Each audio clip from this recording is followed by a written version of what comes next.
আমার আল্লাহ রাব্বুল আলামিন বলতেছেন, ইন্নামাল মুমিনুনা আল্লাযীনা ইযা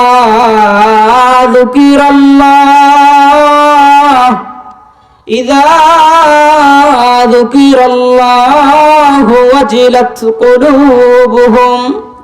মুসলমান ইমানদার ভাইরা আমার, আল্লাহ রাব্বুল আলামিন মুমিনদের গুণ এক নম্বর গুণ বলতেছেন, ইযা যুকিরাল্লাহ, তাদের সামনে যদি কেউ আল্লাহর জিকির করে তার অন্তরটা কলুষিত হয়, তার অন্তরে ধাক্কা লাগে। আফসোসের বিষয়, সমাজের মধ্যে নামাজের অভাব নাই, হাজিদের অভাব নাই, পর্দা করেন না ব্যক্তির অভাব নাই, কিন্তু বছরের পর বছর যায়, মাসের পর মাস যায়, ওই ব্যক্তি আল্লাহ রাব্বুল আলামিনকে 2 মিনিট সময় দিয়ে জিকির করতে পারে না। আমার আল্লাহ রাব্বুল আলামিন বলেন, ইন্নামাল মুমিনুনা আল্লাযীনা ইযা যুকিরাল্লাহু ওয়াজিলাত কুলুবুহুম। আল মুমিন মুসলমান ইমানদার ভাইরা আমার, যদি মুমিন মুসলমান হইতে চাও, আমার আল্লাহ রাব্বুল আলামিনের জিকির করো। আমার আল্লাহ রাব্বুল আলামিনের জিকির করলে লাভ কি ক্ষতি কি? প্রশ্ন হইতে পারে, হুজুর জিকির করলে লাভই বা কি হইতে পারে? নবীজির বিখ্যাত সাহাবী হযরত মুআয ইবনে জাবাল রাদিয়াল্লাহু তাআলা আনহু হাদিস বর্ণনা করেন, একদিন এক গ্রাম্য সাহাবী পয়গম্বরের কাছে আইসা মুহাম্মদুর রাসূলুল্লাহ সাল্লাল্লাহু আলাইহি ওয়াসাল্লামকে ডাক দিয়ে বলতেছেন, মুহাম্মদ, ইসলামের মধ্যে এত বিধান, এত বিধিবিধান, এগুলো আমি মানতে পারতাম না। আমারে আপনি এমন একটা সহজ আমল শিক্ষা দেন, যে সহজ আমল শিক্ষার কারণে আমার আল্লাহ রাব্বুল আলামিন আমাকে জান্নাত দিয়া দেন।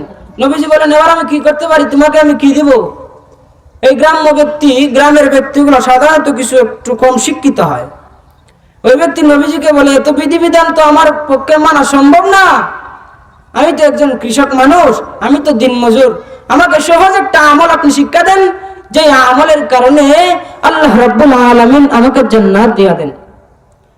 মুসলমান ইমানদার ভাইরা আমার, নবীর সাহাবী হযরত মুআয ইবনে জাবাল রাদিয়াল্লাহু তাআলা আনহু বলেন, গ্রাম্য সাহাবী পয়গম্বরের কাছে এসে আরজ করে, ইয়া রাসূলুল্লাহ, ইয়া হাবিবাল্লাহ, ওগো আল্লাহর নবী,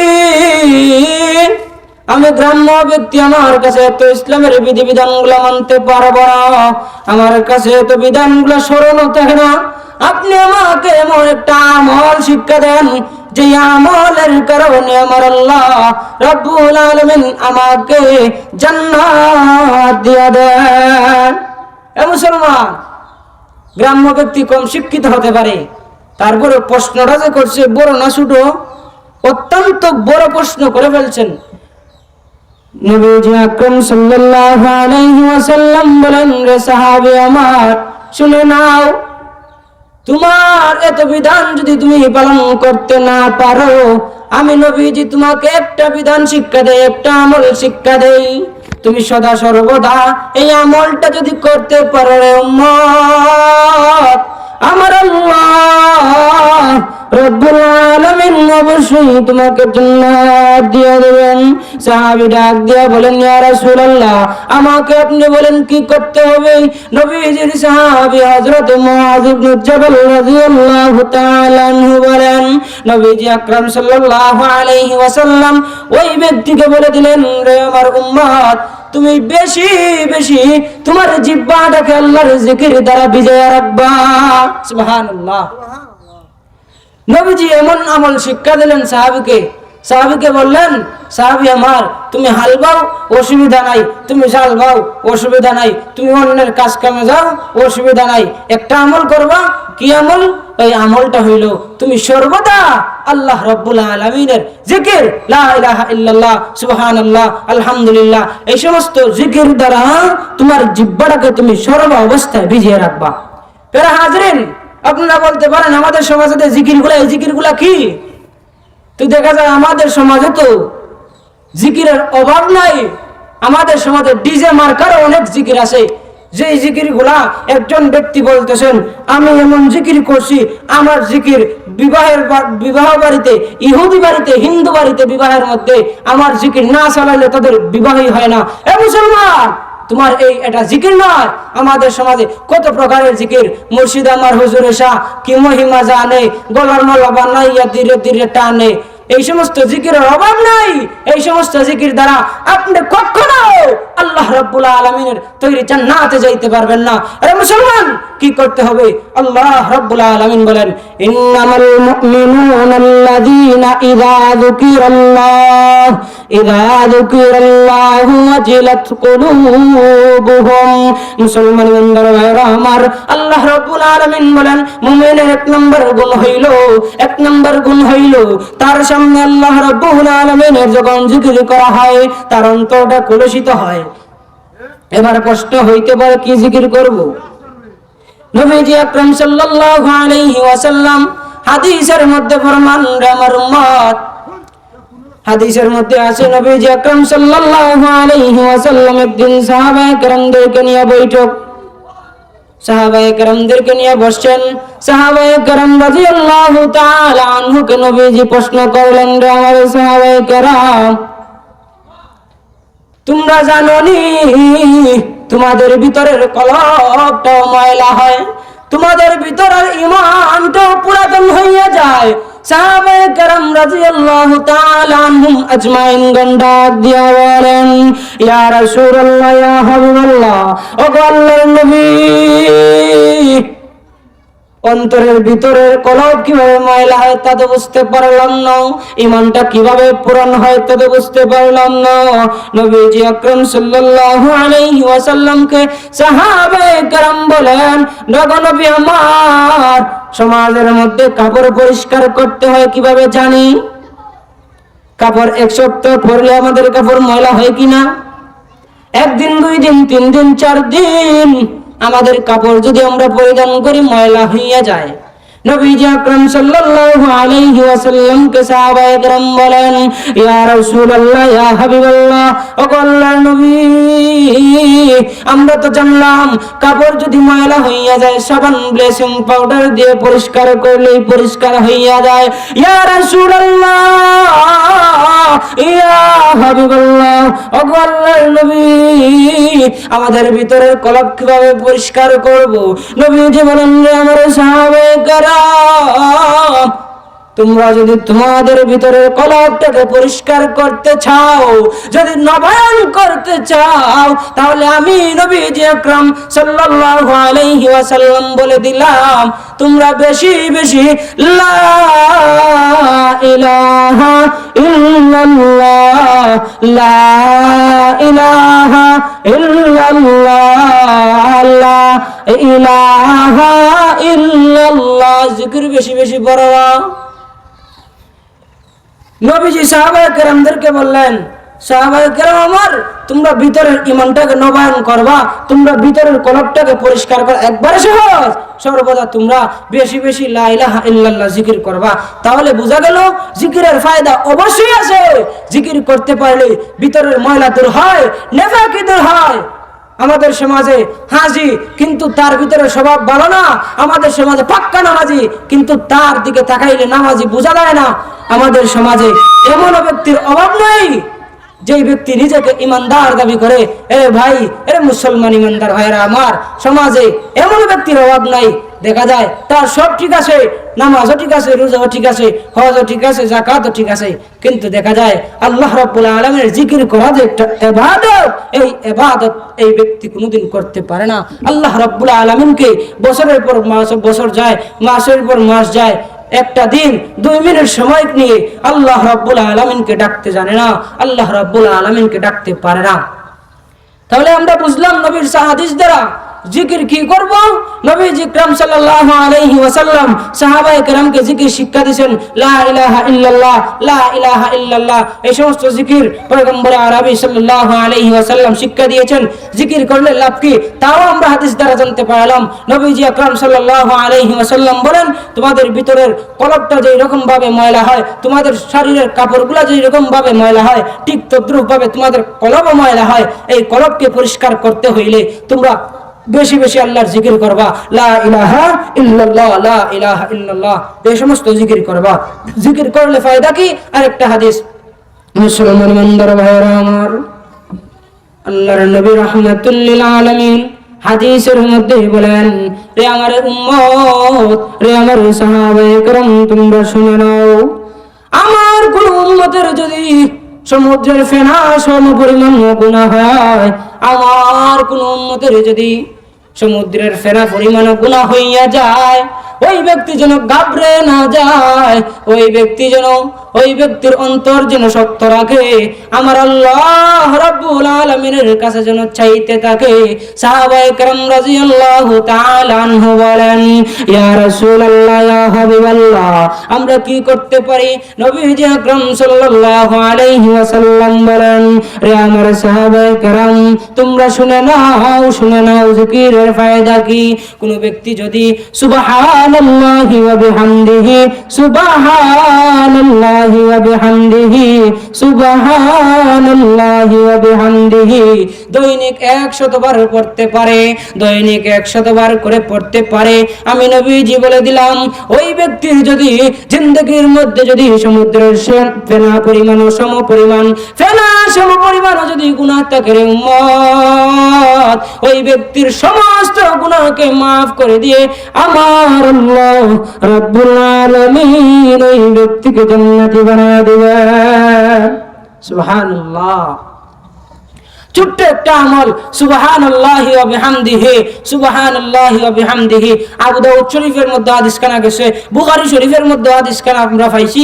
আমরা যদি দাওরা হাদিসের মধ্যে হাদিসের কিতাবগুলা যখন পড়ি, এই সমস্ত আমলের হাদিসগুলা যখন সামনে আয়, আমরা আমল করতে আমাদের উস্তাদ আসাতিজা কেরামগণ আমাদেরকে আগ্রহ বাড়াইয়া দেন, আমাদেরকে উৎসাহ দেন, কিন্তু দুঃখের বিষয় আমরা করতে জানি না। এই হাদিস দ্বারা বুঝলাম ছোট্ট একটা আমল, সুবহানাল্লাহি ওয়া বিহামদিহি, সুবহানাল্লাহি ওয়া বিহামদিহি। কোন বান্দা, কোন উম্মত যদি দৈনন্দিন 100 বার করে আমল করতে পারে, ওই বান্দার সমুদ্রের ফেনা পরিমাণ যদি তার গুনাহ থাকে, আল্লাহ রাব্বুল আলামিন তার সমস্ত গুনাহকে মোচন কইরা আল্লাহ তৈরি নাজ নিয়ামতে ভরপুর জান্নাতের মেহমান বানায় দিবেন। বলে সুবহানাল্লাহ। প্রিয় বন্ধুগণ, এত সময় আমরা মুমিনের 1 নম্বর গুণ শুনতে থাকলাম, কিন্তু এখন মুমিনের 5 নম্বর গুণের মধ্যে 2 নম্বর গুণ কি?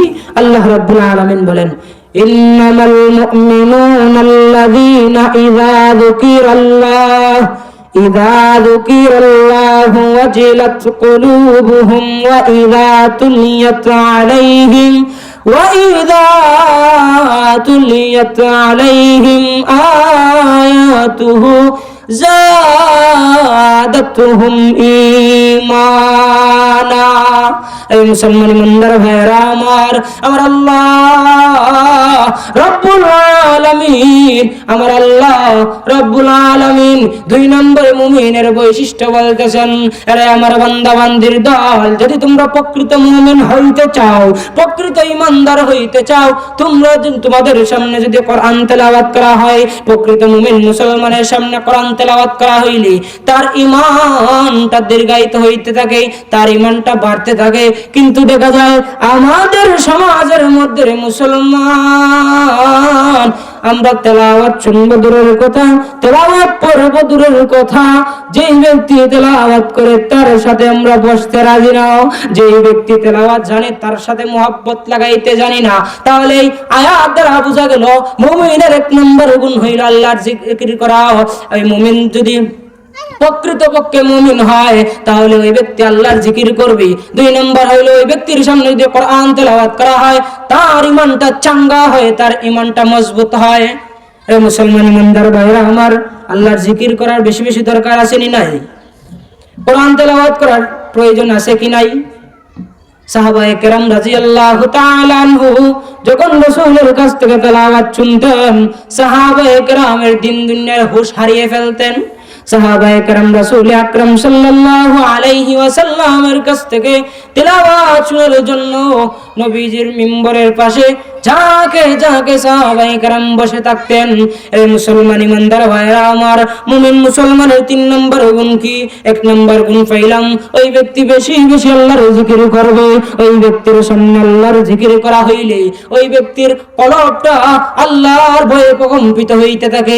2 নম্বর হইল, ওই ব্যক্তির সামনে আল্লাহর কালামুল্লাহ তেলাওয়াত করা হইলে ওই ব্যক্তির ঈমানটা মজবুত হইতে থাকে।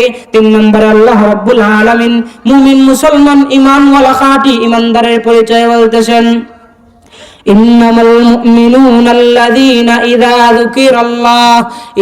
যুকিরাল্লাহু ওয়াজিলাত কুলুবুহুম ওয়া ইযা তুলিয়াত আলাইহিম আয়াতুহু যাদাতুহুম ঈমানা ওয়া আলা রাব্বিহিম ইয়াতাওয়াক্কালুন। এ মুসলমান ইমানদার ভাইরা আমার, আল্লাহ রাব্বুল আলামিন বলেন খাঁটি মুমিন মুসলমানের 3 নম্বর বৈশিষ্ট্য হইল, 3 নম্বর গুণ হইল, ওই ব্যক্তি আল্লাহর উপরে সদা সর্বদা ভরসা রাখবে, আল্লাহ রাব্বুল আলামিনের উপর আস্থা রাখবে। এই মুসলমান ইমানদার ভাইরা আমার, আমাদের সমাজে দেখা যায় টাকা থাকলে আমার আল্লাহকে ভুলে যায়, আল্লাহর উপর কোনো বিশ্বাসই নাই। যখন গরিব হইয়া যায় ওই ব্যক্তি আল্লাহর ইবাদত করতে শুরু করে, আল্লাহকে স্মরণ করতে শুরু করে। ধনাঢ্য ব্যক্তিগুলো আল্লাহর খোঁজ খবর আল্লাহ রাব্বুল আলামিনের সাথে মহব্বত লাগাইতে জানে না, অহংকার আত্মগরিমায় ওই ব্যক্তি আল্লাহ রাব্বুল আলামিনকে একেবারে ভুলে যায়। এমন মানুষ আসে কোন কিছুর তার টাকার বলাই দেখাইয়া ওই ব্যক্তি তার টাকার উপর আস্থা দেখাইয়া আল্লাহ রাব্বুল আলামিনের উপর আস্থা হারাইয়া ফেলে। আল্লাহ রাব্বুল আলামিন বলেন, রে মুমিন মুসলমান শুনে নাও, আমার আল্লাহ রাব্বুল আলামিন বলেন, যদি তুমি প্রকৃতপক্ষে ঈমানওয়ালা হইতে চাও, প্রকৃতপক্ষে মুমিন হইতে চাও, তাহলে আমি আল্লাহ রাব্বুল আলামিনের উপর পরিপূর্ণ ভরসা রাখতে হবে। আজকে দেখা যায় আপনি আমার যখন বেশি শারীরিক অসুস্থ হয়, যখন বেশি পেরেশানির মধ্যে পড়ি, কিছু তো মানুষ এমনও আছে তারা বলে, আল্লাহ আল্লাহ শুধু আমরা দেখছেন, আমাদের উপর শুধু গজব দিছেন, আর কাউকে কি দেখলেন না? কোনো মানুষ যদি মারা যায়, তার স্বামী যদি একটু জোয়ান থাকতে, ধরুন আপনার একটু বয়স হওয়ার আগেই যদি মৃত্যুবরণ করে, আর স্বামী স্ত্রী যদি একটু জোয়ান থাকে, ঘরের মধ্যে যদি তার ছেলে মেয়ে ছোট থাকে, তাহলে দেখবেন খেয়াল করে ওই ব্যক্তি বলে, আল্লাহ হায় আল্লাহ, আল্লাহ খালি আমরার ঘরের টাইমটাই দেখলা, আর কেউ কি দেখলা না? রে বন্ধু, এই সমস্ত জিনিস দ্বারা ঈমানও বরবাদ হইয়া যায়, আমার আপনার সমস্ত জিন্দগির আমলও বাতিল হয়ে যায়। আল্লাহ রাব্বুল আলামিন বলতেছেন, আমার উপর সর্বদা তোমরা বিশ্বাস, আমার উপর তাওয়াক্কুল করবা, আমার উপর বিশ্বাস করবা। ছোট্ট একটা ঘটনা শোনাই।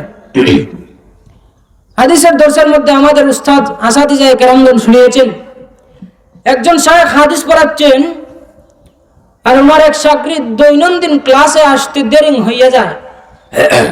ওই ব্যক্তিকে শায়েখ ডাক দিয়া বলতেছেন, রে ছাত্র, তুমি তো প্রত্যেকদিন হাদিসের দর্শে আসো, একটু লেট হয়, তোমার কারণ কি?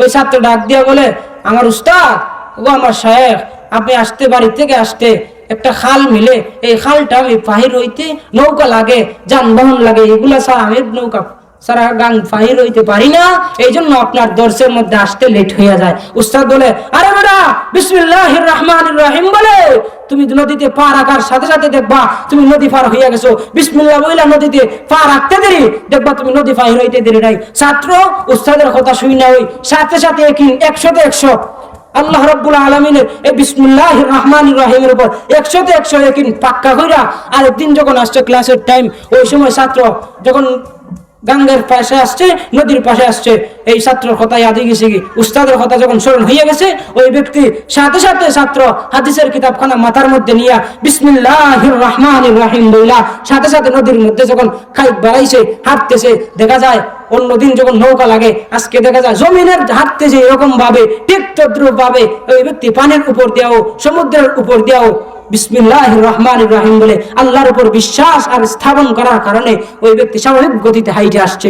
দর্শের মধ্যে যখন আসলো, উস্তাদ বলতেছে, ছাত্র আমার, তুমি তো আজকে যখন তাড়াতাড়ি আসলা, দেখা যায় কারণটা কি? উস্তাদকে ছাত্র বলে, ওগো আমার উস্তাদ, ওগো আমার শায়েখ, আপনি যে আমাকে আমল শিক্ষা দিয়েছিলেন বিসমিল্লাহির রহমানির রহিমের উপর বিশ্বাস করে, আমি নৌকার জন্য আর উবাইতাম না, সময়কে নষ্ট না করে আমি হাঁটা শুরু করে দিতাম। আপনার কথায় আমি বিশ্বাসকে পাকাভুক্ত করে আমি নদীর দিকে হাঁটা শুরু করছি। আল্লাহর রহমতে, আল্লাহর খাস মেহেরবানিতে আমি আপনার দর্শে সময় মতো হাজির হইয়া গেলাম।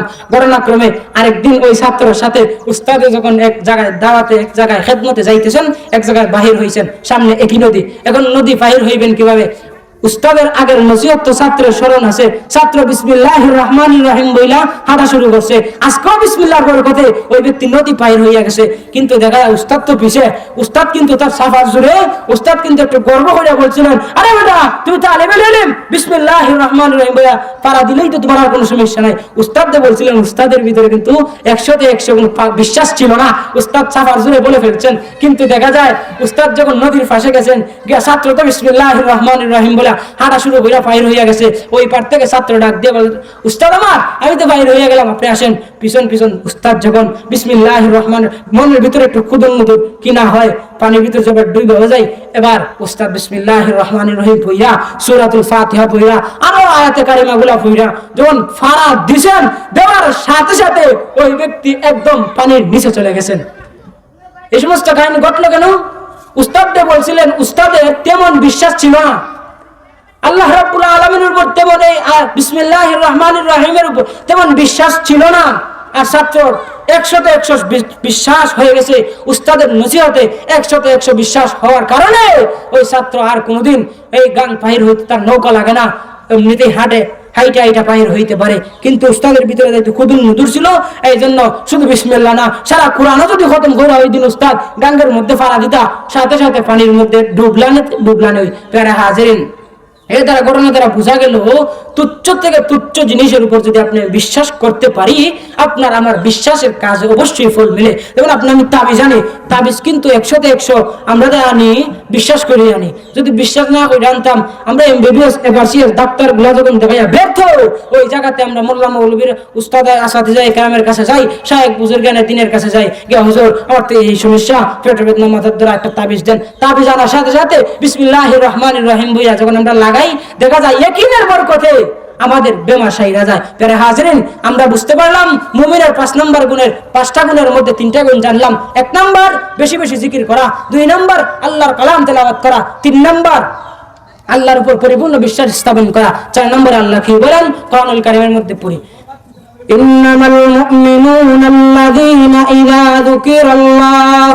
ইযা যুকিরাল্লাহু ওয়াজিলাত কুলুবুহুম ওয়া ইযা তুলিয়াত আলাইহিম আয়াতুহু যাদাতুহুম ঈমানান ওয়া আলা রাব্বিহিম ইয়াতাওয়াক্কালুন আল্লাযীনা ইউকিমুনাস সালাতা ওয়া